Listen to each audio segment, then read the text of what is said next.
पसमानदा समाज में उसी तरह का डिवीजन है जिस तरह का हमारे हिंदुओं में है, कि जैसे यहाँ पर ब्राह्मण, क्षत्रिय, वैश्य और शूद्र है।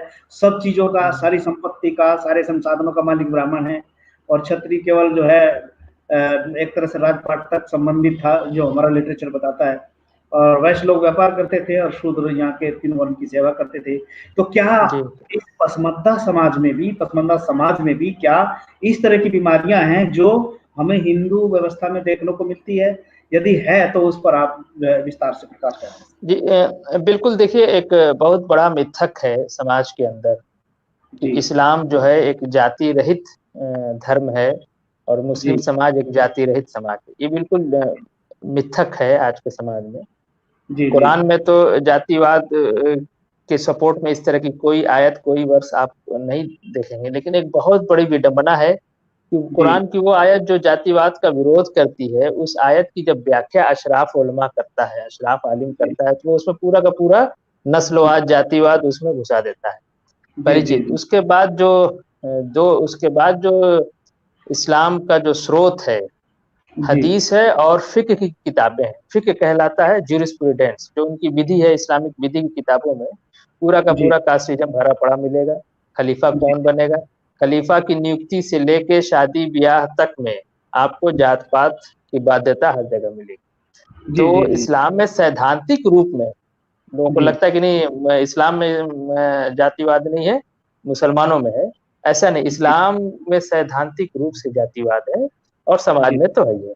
और दूसरा जो है, इस्लामिक फिक्र की किताबों में जो विधि की किताबें हैं, उसमें साफ अशराफ, अर्जाल, अजलाफ के ये शब्द हैं, जो अरबी भाषा के शब्द हैं।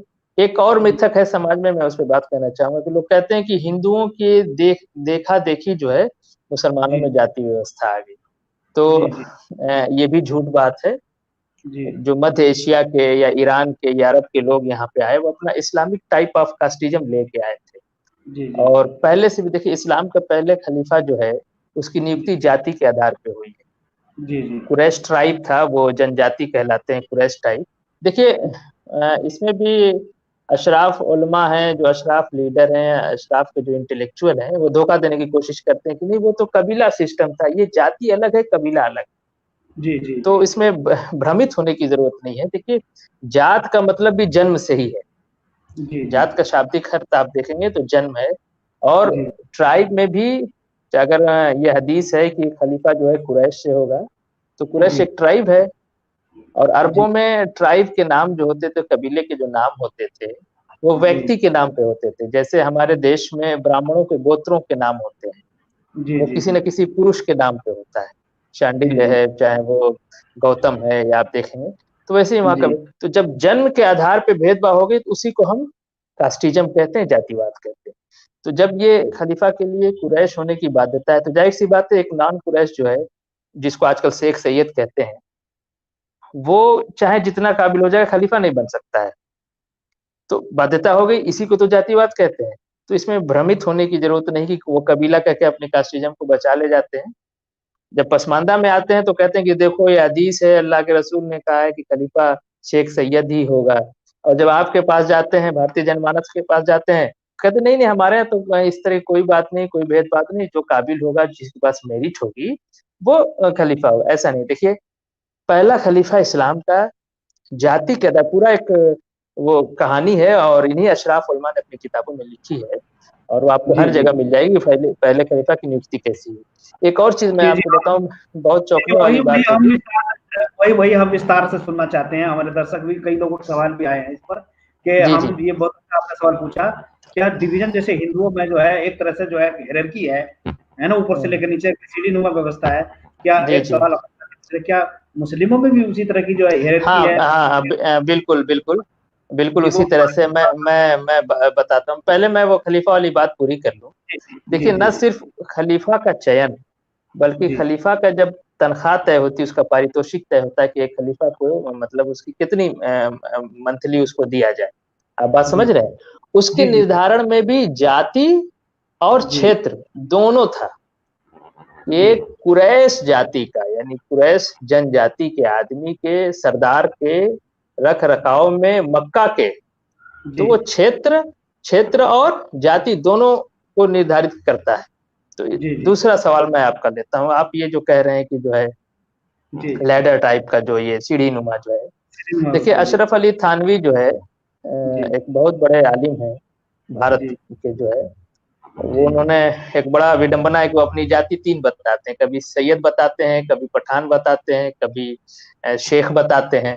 बहरहाल मैंने एक आर्टिकल इस पे लिखा है, मौलाना अशरफ अली थानवी का अशराफ शरीफ, मैंने उसमें ये बातें विस्तार से लिखी है। उन्होंने बहश्ती जेवर में लिखा है कि शेख सैयद मुगल पठानों का जब वो चर्चा करते हैं शादी ब्याह के लिए, तो कहते हैं कि अगरचे शेख सैयद से छोटा है, पठान सैयद से छोटा है, लेकिन फिर भी दोनों के बीच में शादी हो सकती है, ठीक। लेकिन जब वो पसमानदा जातियों का जिक्र करते हैं तो एकदम साफ लिखते हैं कि दर्जी जो है, धोबी जो है दर्जी से छोटा है, और मोची जो है धोबी से छोटा है। तो वहाँ एक लैडर टाइप का सिस्टम, इसलिए जुलाहे की शादी दर्जी से नहीं हो सकती, दर्जी की शादी धोबी से नहीं हो सकती है।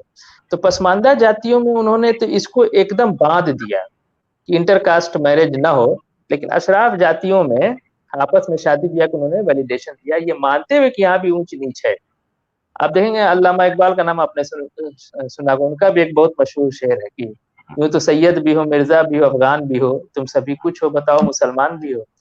तो ये अशराफ जातियों को टारगेट करके ये शेर कहा गया था कि भाई तुम सब हो आपस में मुसलमान हो तो इकट्ठे हो जाओ। तो अशराफ जातियां तो इकट्ठे हो गई, इसीलिए आप देखेंगे कि शेख सैयद मुगल पठान में आपस में शादियां होती है, लेकिन जो पसमानदा समाज की जातियां हैं उसमें आपस में शादियां नहीं होती हैं। पसमानदा आंदोलन का एक बड़ा मजबूत पॉइंट है कि वो जाति से जमात की बात करता है, ताकि जाति तोड़ो जमात समाज जोड़ो। और अल्लामा इकबाल के उस शेर में एक भी बात है कि उन्होंने पसमानदा जातियों का जिक्र नहीं किया। शेर ऐसे भी हो सकता था कि यूं तो सैयद भी हो, मिर्जा भी हो, जुलाह भी हो, कुजड़ा भी हो, कसाई भी हो, तुम सभी कुछ हो, बताओ मुसलमान भी हो। तो ऐसा नहीं है। तो अशराफ जातियों में भी ऊंच नीच वो करते हैं, लेकिन उसमें एकता है और शादी ब्याह भी करते हैं। लेकिन पसमानदा में, असल में पसमानदा पे इनको हुकूमत करना था, तो जिसपे हुकूमत किया जाता है शासित पे, उसको बांट के रखा जाता है, ये एक सिस्टम है। तो अशराफ ने पूरा किया। और ये ऐसा नहीं है कि भारत में आके ब्राह्मणों को देख के या जाति व्यवस्था देख के, एक बड़ा इल्जाम पसमानदा के ऊपर ये है कि ये अपनी पूर्ववर्ती धर्म का बुराई लेके आया इस्लाम में, इसने इस्लाम को दूषित किया है। ये इल्जाम हमारे ऊपर है कि मैं कोरी हूँ तो मैं अपना कोरीवाद लेके आया, मैं जो है मेहतर हूँ, भंगी हो तो अपना भंगीवाद लेके आया। नूरुल्लाह ज़िया हमारे पसमानदा महाज के उत्तर प्रदेश के प्रभारी हैं और एडवोकेट भी हैं, उन्होंने इस पे एक आर्टिकल भी लिखा है, जो आदमी जिस चीज से पीड़ित है उसको लेके क्यों आएगा। अगर जहाँ वो ब्राह्मणवाद से पीड़ित है, जातिवाद से पीड़ित है, तो वो जब नए धर्म में जा रहा है तो उसको लेके क्यों जाएगा। तो एक बड़ा अच्छा सवाल है जिसका ये जवाब नहीं दे पाते हैं। तो ऐसा नहीं है, इस्लाम में पहले से ऊंच नीच थी, नस्लपरस्ती थी, जाति थी। और जब मध्य एशिया के, ईरान, अरब के लोग यहाँ आए, भारत में शासक वर्ग हुए, जिसको मैं अशराफ शासक कहता हूँ, बकायदा एक निकाबत नाम का डिपार्टमेंट बना हुआ था, उसका काम ही था लोगों की जाति देखना। शासन प्रशासन में जब ये रिक्रूट करते थे तो देखते थे कि ये इसकी जाति ठीक है कि नहीं, बदनस्ल तो नहीं है। बद कहते हैं बुरा, बद असल और बदनस्ल, असल कहते हैं जड़ को, कि बुरी मूल का तो नहीं है। ऐसे अल्तमश के जमाने में 33 लोगों को शासन प्रशासन में जो पहले से भागीदार, जिनको रिक्रूट किया गया था, चयन किया, उनको निकाल दिया गया। बाद में पता चला कि ये बदअसल, और इसके मामले में वो बहुत सेकुलर थे, न हिंदू छोड़ते थे न मुसलमान छोड़ते थे, यानी जिसको हम आजकल बहुजन पसमानदा कहते हैं, सबको निकाल के बाहर कर देते थे। तो वो बहुत सेकुलर थे इस मामले में। ये भी नहीं देखते थे कि हमारा सहधर्मी है, हमारे साथ कलमा पढ़ने वाला है, इसको कम से कम हम रियायत कर दे, नहीं। वो इस मामले में बहुत बढ़िया बड़े वाले सेकुलर थे। और जो जिसको भी ये बदअसल पाते थे, जिसकी छोटी जात जिसको कह लीजिए तथाकथित, और आमतौर से जिसे हम बहुजन पसमानदा कह के जो हमारा विमर्श है, उनको ये सत्ता में भागीदार नहीं बनने देते थे। अपर कास्ट क्लास के साथ इनका रहता था। जी।